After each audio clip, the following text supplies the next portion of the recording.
నమస్తే, welcome to iDream. గోపూజకు మించిన మరో పూజ ఉండదని మన పూర్వీకులు చెప్తూ ఉంటారు. అయితే ఈ గోపూజలో కూడా ఎలాంటి పద్ధతులు ఉంటాయి, ఎవరు చేయాలి, ఎలా చేయాలి, ఎలాంటి ఫలితాలు మనకు వస్తాయి, దీని గురించి పూర్తిగా తెలుసుకునే ప్రయత్నం చేద్దాం. మనతో పాటు ఉన్నారు ప్రముఖ ఆధ్యాత్మికవేత్త శ్రీ బంగారయ్య శర్మ గారు. వారితో మాట్లాడి నమస్కారం గురువు గారు. నమస్తే అమ్మా. గురువు గారు, గోపూజ అనేసి అంటూ ఉంటారు. ఈ రోజు గో పూజ చేసి వచ్చాను అనేసి చెప్తూ ఉంటారు. కానీ మన పూర్వీకుల నుంచి కూడా ఏ పూజకైనా ఒక పద్ధతి అనేది ఉంటుంది. అయితే ఈ గోపూజ విధానం ఎలా ఉంటుంది, ఎవరు చేయాలి అన్నది ఒకసారి చెప్తారా? గోపూజ ఈ ప్రపంచంలో అన్నిటికంటే మొట్టమొదట ప్రధానమైనటువంటిది. దేవుడికి పూజ చేసినా చేయకపోయినా దోషం లేదు. దేవుడికి చెయ్యొచ్చు, చేయకపోవచ్చు. గోవులకి మాత్రం ఖచ్చితంగా పూజ చేయాలి. అదేమిటండి అంత మాట అన్నారు? ఇప్పుడు దేవుడికి పూజ చేయాలి. పూజ చేయాలంటే విగ్రహం ప్రతిష్ఠ చేయాలి. విగ్రహం ప్రతిష్ఠ చేయాలంటే ఓ బ్రాహ్మడు కావాలి, ఓ గోవు కావాలి. ఇవి లేకపోతే విగ్రహ ప్రతిష్ఠ పూర్తి కాదు. ఏమ్మా? బ్రాహ్మడు ఎట్లా అవుతాడు, ఎప్పుడు అవుతాడు? వాడు ఆవు యొక్క నెయ్యి ఉండి యజ్ఞము ఆచరిస్తేనే బ్రాహ్మడు అవుతాడు. అంటే ఒక దేవాలయం ప్రతిష్ఠ కావాలన్నా, ఒక ఇంట్లో మనం చేసుకునే సంస్కారాలలో పుట్టిన దగ్గర నుంచి చివరికి ఆఖరికి కట్టెల మీద ఎక్కి పడుకున్న తర్వాత కూడా, మరణించిన తర్వాత కూడా గోవు యొక్క ద్రవ్యము గోమయముతో అవసరం ఉంది. అవును. ఆవు పిడకలు పెట్టాల్సిందే. అవును. ఎక్కడ పెడతారయ్యా? ఛాతీ మీద పెడతారు. నా గుండెల మీద కుంపటి పెట్టేవరా అంటారే, అక్కడ పిడక పెట్టి దాని మీద కర్పూరం వేసి వెలిగిస్తారు. అంటే మనిషి పుట్టిన దగ్గర నుంచి తుది శ్వాస వదిలిపెట్టేదాకా సనాతనమైన వైదిక ధర్మములో గోవుతోటి అనుబంధం ఉంది. అందుకనే ఈ ప్రపంచానికి స్తంభాలేవి అన్నప్పుడు ఆవు మొట్టమొదటిది, గోవు, తర్వాత బ్రాహ్మడు.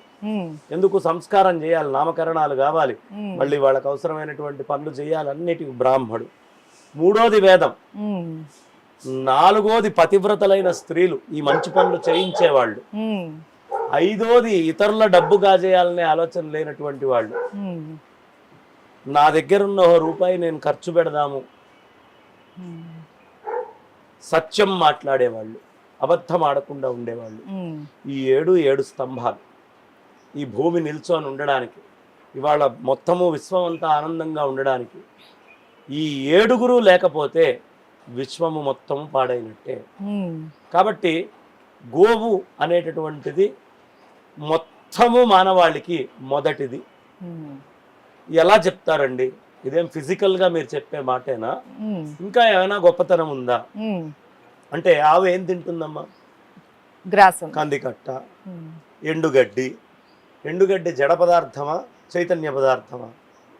చైతన్య పదార్థం. జడమే కదా. జడమా? ఏముంది అందులో? సారం అంతా పోయి ఎండిపోయి ఉంది కదమ్మా.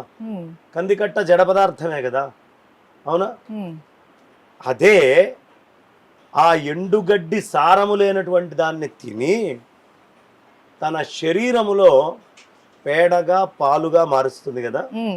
ఈ పేడ పచ్చటి చెట్లు రావడానికి కారణమైంది అవుతుంది. ఆ పాలు జీవనము, సంతానము, అభివృద్ధికి కారణమవుతుంది. ఇప్పుడు ఏం చేసింది ఆవు? జడమైనటువంటి పదార్థాన్ని భూమి మీద గ్రహించి చైతన్యమయమైనటువంటిది మనందరికీ అందించింది. దీని అర్థం ఏమిటి అంటే, ఈ సృష్టి అంతా ఆవు లేకపోతే జడమే. జడాన్ని చైతన్యం చేయాలి అంటే ఆవు కావాలి. అందుకని గోవు చాలా ప్రధానమైంది. ఈ గోవుని పూజ చేయడము అంటే మొత్తము 3,000,000 దేవతలు అని మనం ఏదైతే చెప్పుకుంటామో, 33 దేవతల సమూహము, ఈ సమూహాన్నంతా అర్చిస్తే మనకే ఫలం వస్తుందో, ఒక్క గోవుకి మనం పూజ చేసినట్లయితే, నమస్కరించినట్లయితే అంత ఫలితం వస్తుంది. ఏ దేవతనైనా మనం స్వాధీనంలో చేసుకోవాలి అంటే దైవం మంత్రాధీనం అంటారు. మంత్రాల ఆధీనంలో దేవుడు ఉంటాడు. ఇప్పుడు మనం మంత్రం గురువు గారి దగ్గర తీసుకున్నాం, మనకి ఇబ్బంది వచ్చింది, మనం ఇక ఆ మంత్రం చెయ్యలేం, ఏం చేయాలి అని ధర్మశాస్త్రాల్లో అడిగారు. అడిగితే ఒక్కటే ఒక్క ముక్కలో చెప్పారు. ఆ మంత్రాన్ని వెళ్ళి ఆవు చెవులో చెప్పు, ఆ ఆవు చెవులో నువ్వు మంత్రం చెప్పిన తర్వాత ఇక నువ్వు ఆ మంత్రం చేయకపోయినా దోషం లేదు. చాలా మంది ఇవాళ రేపు మంత్రాలు తీసుకున్న వాళ్ళు ఉన్నారు కదమ్మా. అవును, మా గురువు గారు ఈ మంత్రం ఇవ్వండి, ఆ మంత్రం ఇవ్వండి అంటారు. చాలా మంది గుంటలో పెట్టి గంట వాయిస్తారు. కానీ అలా గనక మంత్రాన్ని వదిలిపెడితే వాళ్ళు మహాపాపం చేసిన వాళ్ళు అవుతారు. మంత్రాన్ని వదిలిపెట్టాలి అంటే ఆవు చెవులో చెప్పాలి. 3 సార్లు ఆవు చెవులో చెప్తే ఆ మంత్రం ఇక మనం చెయ్యకపోయినా దోషము ఉండదు. కారణము యజ్ఞము ఎక్కడ ఉంది? అగ్నిహోత్రం. ఈ అగ్నిహోత్రం ఈ యజ్ఞములో వేసేటటువంటి పదార్థం ఏమిటి? ఆవు నెయ్యి. నెయ్యి. ఆ నెయ్యి ఎక్కడ ఉంది? ఆవు లోపలే తయారయ్యేటటువంటి విభాగం ఉంది. ఆ తయారయ్యే ఆవు నేతి దగ్గర, అంటే యజ్ఞానికంటే ముందు మంత్రం ఎప్పటికీ అవసరం లేదు. మంత్రము యజ్ఞము తర్వాతే అవసరం. ఒక పిల్లవాడికి ఉపనయనం చేస్తే గాయత్రి మంత్రం ఎప్పుడు చేస్తాడమ్మా? ఉపనయనం అయిన తర్వాత చెయ్యాలి. ఏదైనా మంత్రాన్ని అనుష్ఠానం చేయాలి అంటే తర్వాత చేయాలి. ఇప్పుడు ఆ అగ్నిహోత్రానికంటే ముందు నెయ్యి ఎక్కడ తయారవుతోంది? దానికి అవసరమైన శక్తి ఎక్కడుంది? ఆవు లోపల ఉంది. కాబట్టి ఆ ముందున్నటువంటి మంత్రము ముందున్న నేతికి తయారవడానికి ముందుండే చెవులోంచి చెప్పేస్తే ఇంకా వాడు మంత్రము చేయకపోయినా దోషము లేదు. ఆవు ఎంత ప్రధానము అంటే అంత ప్రధానం. అందుకని ఆవు దగ్గరికి వెళ్ళి పూజ చేస్తే మొత్తము అన్ని బ్రహ్మాండాల్లో ఎంతమంది దేవతలు ఉన్నారో, ఎన్ని దేవతా శక్తులు ఉన్నాయో, చెట్లకి పూజ చేసినట్టు, ఔషధులకి పూజ చేసినట్టు, అనేకమైనటువంటి జీవులు పాలనలో నుంచి ఉత్పత్తి అవుతున్నారు, అంతమంది జీవానికి పూజ చేసినట్టు, దానికంటే ముందుండే పంచభూతాలకి పూజ చేసినట్టు, పరమాత్మకి పూజ చేసినట్టు. ఇప్పుడు అయిపోలేదా? మొత్తం అంతటికి సృష్టి మొత్తానికి పూజ చేయడము, ఒక్క ఆవుకి పూజ చేయడం సృష్టి మొత్తానికి పూజ చేయడంతో సమానం. అందుకని గోపూజ ప్రతి నిత్యము చేయాలి. ఎప్పుడు చేయాలి, ఎవరు చేయాలి అంటే ఎవరు వీళ్ళు వాళ్ళని లేదు. మనిషి పుట్టిన ప్రతివాడు ప్రతిరోజు వాడికి కులముతోటి కానీ, ఏమండి మేము వేరే మతం అండి, నువ్వు ఏ మతమైనా కావచ్చు, భూమి మీద జీవం ఉండడానికి కారణం ఆవు. కాబట్టి అలాంటి ఆవుని ఎవడైనా పూజించాల్సిందే. ఇక్కడ మతంతో రిలీజియస్ ఫీలింగ్స్, సెంటిమెంటు, కాన్స్టిట్యూషను, ఇంకొక గ్రంథాలు ఇవన్నీ కూడా వృధా. అక్కడ జడము చైతన్యాన్ని చేస్తోంది. అంటే భగవంతుడి యొక్క శక్తి ఈ సృష్టిలో మనం పండ్ల రూపంలో, కాయల రూపంలో, చెట్ల రూపంలో, ఉండే రూపంలో చూస్తున్నాము అంటే ఆ చైతన్యానికి మూలం ఎక్కడ ఉంది? ఆవు దగ్గర ఉంది. అందుకని గోవుకి పూజ చేయండి అయ్యా. ఏమండి మరి మేక కూడా పెంటికలు వేస్తోంది కదా, మరి ఏనుగులు లద్దె వేస్తోంది కదా, గుర్రాలు కూడా వేస్తున్నాయి కదా, మరి అవన్నీ కూడా తల్లులతోటే, అవన్నీ కూడా గొప్పవే, అవన్నీ తల్లులతోటే సమానం. కానీ వాటికంటే ఆవు గొప్పది. ఎందుకు ఆవుకి పూజ చేయాలి అంటే, ఒక కుక్క పిల్లకి తల్లి చచ్చిపోయింది, దానికి పాలు ఇవ్వాలి. గుర్రం పాలు ఇవ్వగలరా? ఇవ్వలేము. వేరే ఏ జంతువు పాలైనా సరిపోతాయా? ఆవు పాలు ఇవ్వచ్చు. పులి పిల్ల ఉంది, ఆ పిల్లని పెంచాలి, ఏ పాలు బాగా సూట్ అవుతాయి? ఆవు పాలే సూట్ అవుతాయి. క్రూరమైన పులికైనా, కుక్కకైనా, మేకకైనా, మనిషికైనా, ఎవరికైనా తల్లి ఆవు పాలు అనేటటువంటిది. అందుకే గావో విశ్వస్య మాతరః, ఆవు ఈ విశ్వం మొత్తానికి తల్లి లాంటిది. ఎందుకు తల్లి లాంటిది అంటే, ఈ పాలు ఏ పర్టికులర్ జెనెటిక్ థియరీలో ఉన్న ఏ డిఎన్ఏకైనా ఆర్ఎన్ఏకైనా మోస్ట్ సూటబుల్. ఇప్పుడు చెప్పమ్మా, తల్లి అయిందా కాలేదా? అవును, అందుకే కదా గోమాత అంటూ ఉంటారు. ఈ మాట ఎప్పుడు మీరు ఇప్పుడు కనుక్కున్నారు, కానీ వేదము గాని మన భారత భాగవతాదుల్లో గాని గావో విశ్వస్య మాతరః ఎప్పటి నుంచి చెప్పారు? ధర్మశాస్త్రాలు చెప్తున్నాయి కదా.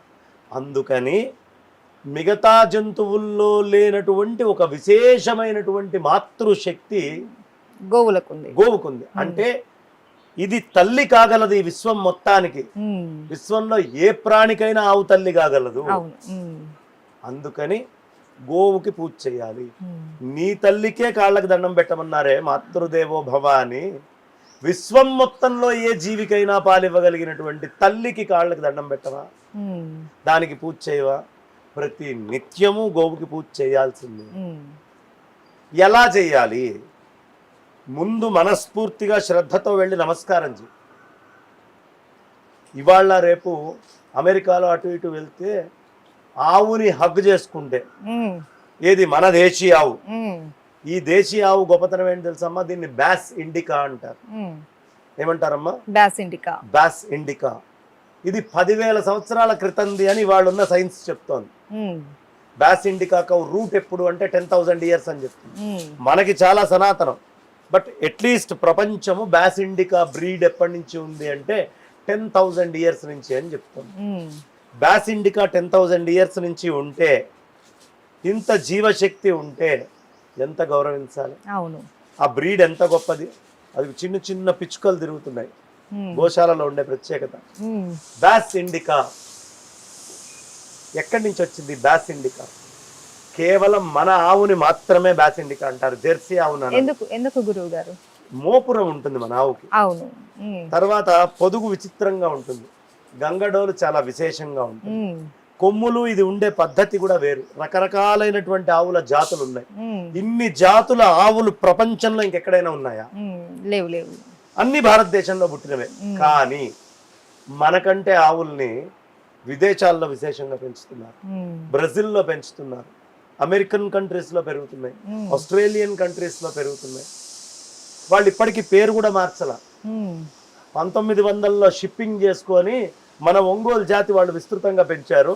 మన దగ్గర ఒరిజినల్ ఒంగోలు కావాలంటే లేదు, లేదు. ఉమ్, ఒరిజినల్ పొంగనూరులు కావాలంటే లేవు. ఉమ్, మనం నిర్లక్ష్యానికి గురి చేస్తున్నాం.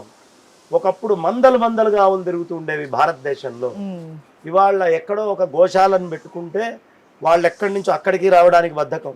అవును. వచ్చి ఓ నిమిషం దండం పెట్టుకొని వెళ్తాను. ఉమ్, ఆవుకి నమస్కరించినటువంటి వాడు కృతఘ్నుడు. మతముతోటి సంబంధం లేదు ఆవుకి, కులంతో సంబంధం లేదు. కులంతోటి సంబంధం లేదు, స్త్రీ పుం భేదముతోటి సంబంధం లేదు. ఉమ్, అందరూ నమస్కరించాల్సిన ప్రాణి. ఉమ్, అందుకని ఎలా పూజ చేయాలి? భార్యాభర్త వివాహం అయితే పిల్లల్ని తీసుకొని వచ్చి కూర్చొని పూజ చేయాలి. ఉమ్, ఆవులో ఉన్న ఒక్కొక్క రోమము ఒక్కొక్క శివలింగము అని చెప్తారు. ఉమ్, ఆవులో ఉన్న ప్రతి ఒక్క రోమము ఒక్కొక్క శివలింగము అని చెప్తారు. కాబట్టి ఆ శివలింగ రూపముగా ఆవులో శ్రీమన్నారాయణుడు, లక్ష్మీదేవి, జ్యేష్ఠాదేవి, సరస్వతి అమ్మవారు, బ్రహ్మదేవుడు, వాయుదేవుడు, ఉమ్, మిత్ర వరుణాది దేవతలు, మొత్తము ఇంద్రాది దేవతలు, ముక్కోటి మరుద్గణాలు, దేవతలు. అశ్విని దేవతలు అందరూ ఆవులో ఉన్నారు. అవును. ముక్కోటి దేవతలు అంటే ఉన్నారు మీరు అంటారు. గుడికి వెళ్ళాలా అక్కర్లేదా? అవసరం లేదు. ఉమ్, ఆవుకి పూజ చేస్తే 14 లోకాల్లో ఎన్ని దేవతా క్షేత్రాలు ప్రదేశాలు ఉన్నాయో వాటన్నిటికీ పూజ చేసినట్టు. ఉమ్, కృష్ణుడు అంత బ్రహ్మాండ నాయకుడు ఎందుకు వచ్చి ఆవులతోటి ఉన్నాడు? దత్తాత్రేయుడు గురుమూర్తి, ఆవులతోటి ఆయన ఎందుకు తిరిగాడు? ఉమ్, ఆవుకి ఎంత గొప్పతనం ఉంటే వాళ్ళు తిరిగారు. అవును. అవును. కాబట్టి గోవుకి పూజ ముహూర్తము, తిథి, వర్జ్యముతోటి సంబంధం లేదు. ఉమ్, ఎప్పుడైనా చేయొచ్చు. ప్రతిరోజు వెళ్ళి నమస్కారం చేసుకోవాల్సిందే. ఉమ్, అడ్డాలు ఉన్నప్పుడు తప్ప, ఇబ్బందులు మైలో ముట్టో ఇంకొకటో అంటో ఏదో ఉన్నప్పుడు తప్ప మిగతా అన్ని సందర్భాల్లో వెళ్ళి ఆవుకి నమస్కారం చేసుకోవాలి. ఉమ్, అందుకనే పితృదేవతల్ని ఆరాధన చేసినా మనం పిండాలు తీసుకొని ఎక్కడ పెడతామమ్మా? ఆవుకే పెడతాం. ఆవుకే పెడతాం. ఉమ్, ఆవు ఎంత ప్రత్యేకమో చూడండి అమ్మ. ఇంత ప్రాధాన్యత మరి ఏ ప్రాణికి లేదు. ఉమ్, దురదృష్టం ఏంటంటే ఆవుని పట్టించుకోవడం అనేది భారతదేశంలో తగ్గిపోయింది. తగ్గిపోయింది. అవును. చాలా తగ్గిపోయింది. ప్రతి వాళ్ళు మేము కానీ అమెరికాలో హగ్ చేసుకుంటే $200 ఉమ్, ఒక గంట ఆవుని. ఉమ్, అంటే ఎంత ఫలితం ఉంటుందో. ఫ్రీగా చేసుకోండిరా అంటే లేదు. ఆవు దగ్గర ఉంటే ఆరా పెరిగిపోతుందమ్మా. ఉమ్, ఉమ్, ఒక మనిషి యొక్క ఆరా రోగాలు పోతాయి. ఉమ్, చాలా తృప్తిగా ఉంటుంది. అసలు ఆ వాసన పీలుస్తుంటేనే ఎక్కడో తెలియని ఒక అనిర్వచనీయమైనటువంటి ప్రశాంతత. ఇప్పుడు నువ్వు పీలుస్తున్నావు, నీకు ఎలా ఉంది ఇక్కడ? ఉమ్, నువ్వు తెలియనటువంటి ప్రశాంతత ఉంటుంది. ఒక పాజిటివ్ ఎనర్జీ. ఉమ్, పల్లెటూర్లలో ఆవులు లేకుండా పోతున్నాయి. పట్టణాలలో గోశాలలని 5 అంతస్తుల మేడలెక్కించి పెట్టుకోవాల్సి. ఆవులు అంటే ఇప్పుడు గోశాలలకు వెళ్లాల్సిందే, అక్కడ చూడాల్సిందే. అది కూడా గోశాలలో 5 అంతస్తుల మేడలు. మేడ మీదకి తీసుకెళ్లేందుకు అపార్ట్మెంట్లలో మనుషులు ఉన్నట్టు ఆవులను పెట్టాల్సి వస్తుంది. ఇలాంటి రోజుల్లో గోవు యొక్క మెయింటెనెన్స్ ప్రభుత్వాలు తీసుకోవాలి. యోగి ఆదిత్యనాథ్ గారిని మెచ్చుకోవాలి ఒక విషయంలో. ఎవరెవరు ఆవును పెంచుకుంటే వాళ్ళకి నెల నెల 3,000 ఇస్తా అన్నారు. సంక్షేమ పథకాలంటే ఇలా ఉండాలి. అవును. ఎందుకు ఊరికినే డబ్బులు తీసుకోవడం కాదు, తద్వారా సమాజానికి ఏదైనా ఉపయోగం ఉండాలి. అవును. ఓ 100 గొర్రెల్ని పెంచితే ఇంత ఇస్తానన్నాలి. అప్పుడు ప్రొడక్షన్లో డబ్బులు తీసుకుంటారు. ఊరికినే భూమి ఉంది కదా అని భూమి ఉన్న ప్రతివాడికి నేను డబ్బులు వేస్తా అకౌంట్లో అనకూడదు. ఆ భూమిలో 4 ఆవులను పెడితే డబ్బులు వేస్తా, ఆ పొలంలో ఇవి ఉంటే డబ్బులు వేస్తా, ఓ గుర్రాన్ని పెట్టు, ఓ ఎద్దును పెంచు, ఓ ఆవును పెంచు, లైఫ్ స్టాక్ పెరగాలి. అవును. ఇది తెలియట్లేదు. ఇది మిస్ అయ్యి సోమరిపోతుల్ని తయారు చేస్తున్నాం. సంక్షేమ పథకాలు అంటే సోమరిపోతుల పథకాలు కింద తయారవుతుంది. అలా ఎప్పుడూ చేయకూడదు ప్రభుత్వాలు. ఏమవుతుంది అలా చేయడం వల్ల? డబ్బులు ఇవ్వడం వల్ల సోమరిపోతాయి. పనికి వెళ్లాల్సి వచ్చినప్పుడు పనికి కొంతమంది వెళ్ళకపోవచ్చు. అదే వాళ్ళకు ఒక పని కల్పిస్తూ డబ్బులు ఇస్తే, కష్టపడే తత్వం నేర్పిస్తూ వాళ్ళకి ఏదైనా ఉపాధి కల్పిస్తే బాగుంటుంది. అవును, అవును. ప్రొడక్షన్ వస్తుంది. అవును. ఇంకొక పని చేయాలి ప్రభుత్వాలు. నేను మళ్ళీ ఒక సబ్జెక్ట్లో నుంచి ఆవుల నుంచి పక్కకి వెళ్తున్నా. బహుశా గోశాలలో ఉండడం వల్ల ప్రభుత్వానికి వింటే రేవంత్ రెడ్డి గారికో లేకపోతే భవిష్యత్తులో కేసీఆర్ గారికో జగన్ గారికో చంద్రబాబు నాయుడు గారికో ఉపయోగపడుతుంది. ఇది మోడీకైనా ఉపయోగపడుతుంది. ఫుడ్ ప్రాసెసింగ్ యూనిట్స్ అని పెట్టండి. డబ్బులు ఊరికనే ఇవ్వద్దు. ఒక ఊళ్ళో 5,000 ఇళ్ళు ఉంటే 5,000 మందికి నెలకి 10,000 రూపాయలు మీరు పంపిస్తే, 5,000 ఇళ్ళకి 10,000 పంపిస్తే ఎంత అయిందమ్మా అక్కడికి? అవో 4, ఇవో 3 సున్నాలు, 5 లక్షలు, 8 సున్నాలు, 50 కోట్లు అయింది. ఒక ఊరికి డబ్బులు వెళ్ళిపోవట్లేదు. 5 కోట్లు పోయినాయి కదా. ఇప్పుడు 5 కోట్ల రూపాయలు నువ్వు ఇస్తున్నావా, ఇవ్వట్లేదా? అదే ఊళ్ళో ఈ మొత్తం ఇన్ని ఎకరాలు మీకున్నాయా, నేను ఒక ఫ్రీ ప్రాసెసింగ్ యూనిట్ పెడతా. నువ్వు పండించినటువంటి టమాటాలు నెక్స్ట్ లెవెల్ కెచప్ ఎట్లా తయారు చేయాలో నేను పెడతా, నువ్వు ఫ్రీగా చేసుకో. నువ్వు అమ్ముకున్న తర్వాత నీకు లాభం వస్తే ఇచ్చేయి, పంట పాడు చేయకు. ముందు వాడు ప్రొడక్షన్ చేస్తాడు, ఆ యూనిట్లో ఎలా చేయాలి, ఓ రైస్ మిల్ కట్టిస్తాను, అప్పుడు పని చేసి డబ్బులు సంపాదించుకుంటాను. ఒక ఫుడ్ని ప్రాసెసింగ్ యూనిట్స్ కింద మార్చాలి. అప్పుడు రైతుకు కూడా ఆదాయం పెరుగుతుంది. వాడు టమాటా స్థాయి నుంచి దాన్ని నెక్స్ట్ లెవెల్ కి ప్రాసెస్ చేసిన డబ్బులు కూడా సంపాదించుకోగలరు. ఊరికినే కూర్చోబెడతా డబ్బులు ఇస్తా అంటే ప్రయోజనం ఏమిటి? దాంట్లో కండిషన్ పెట్టాలి. నాయనా పెద్దవాళ్ళైనా ఈ ముసలి వాళ్ళకి ఈ వాటా నువ్వు ఇవ్వాల్సిందే, ఈ ప్రాసెసింగ్ లో ఈ 3,000 ఇవ్వాలి. ప్రొడక్టివ్ థింకింగ్ ఉండాలి. కానీ సొసైటీలో డిస్ట్రక్టివ్ థింకింగ్ ఎక్కువ. బయట నుంచి అప్పు తీసుకురాను, ఇక్కడ జనాలకు డబ్బులు పంచాలి. ఏమిటి ప్రయోజనం? అక్కడ అప్పు పెరిగిపోతుంది, ఇక్కడ జనాలు సోమరిపోతారు, ప్రొడక్షన్ పడిపోతుంది. సో ఈ విధమైన ఆలోచన విధానాన్ని రాజకీయ నాయకులు అభివృద్ధి చేసుకొని ఫుడ్ ప్రాసెసింగ్ యూనిట్స్ తీసుకురావాలి. ప్రతి గ్రామంలో ప్రాసెసింగ్ యూనిట్స్ పెట్టాలి. నువ్వు ఎంత పండిస్తావు, చైనా వాళ్ళు చేసేది అదే. నువ్వు ఎంత చేస్తావో చెయ్యి, నేను లోన్ ఇచ్చేస్తాను, నాకు ప్రొడక్షన్ ఇంత చేశానని చూపించు. అమ్ముకుండే బాధ్యత నాది, ప్రభుత్వం బాధ్యత తీసుకుంటుందమ్మా. ఓ సందర్భంలో అమెరికా వాళ్ళకి వాళ్ళ నేషనల్ ఫ్లాగ్స్ అవసరమైనవి. వాళ్ళ దేశంలో ప్రొడక్షన్ లేదు, 3 రోజుల్లో అవసరం. చైనా వాడిని అడిగాడు, ఇవాళ రాత్రి కంటైనర్ పంపిస్తాను, రేపు రాత్రికి దిగిపోతుంది అన్నాడు. ఆల్రెడీ అన్ని వాడు అచ్చుకొట్టించి పెట్టుకున్నాడు. అంటే ప్రొడక్షన్ చేసేసి వాళ్ళు స్టాక్ పెట్టుకున్నారు. ప్రొడక్షన్ చేయించాలి. అలా చేయించినటువంటి దేశమే అభివృద్ధి చెందుతుంది. కాబట్టి ఆవులకి చేయడం అనేది ప్రొడక్షన్ని డెవలప్మెంట్ చేయడానికి ఉపయోగపడుతుంది. గోవుకి పూజ చేయాలి, ఆవును చూసి నేర్చుకోవాలి. ఆవు చెత్తని తీసుకొని చైతన్యమయమైన పాలన ఎలా ఇస్తుందో, దేశంలో ఉండే చెత్తని చైతన్యమయం ఎలా చేయాలి అని రాజకీయ నాయకులు ఆలోచించాలి. అలా పూజ కూడా ప్రతినిత్యము చేయాల్సిందే. గో అష్టోత్తరాలు ఉంటాయి, బ్రాహ్మణ్ణి పిలుచుకొని గో సూక్తంతో చేయించుకోవచ్చు. గోవుని గౌరవించలేని వాడు ఆర్థిక వ్యవస్థని, ఈ దేశాన్ని, ఈ ధర్మాన్ని, ఈ జీవ వ్యవస్థని గౌరవించలేడు. కాబట్టి ప్రతి నిత్యము వాళ్ళు పూజ చేయాల్సిందే, ప్రతి నిత్యము ఆ పువ్వుని కొలవాల్సిందే.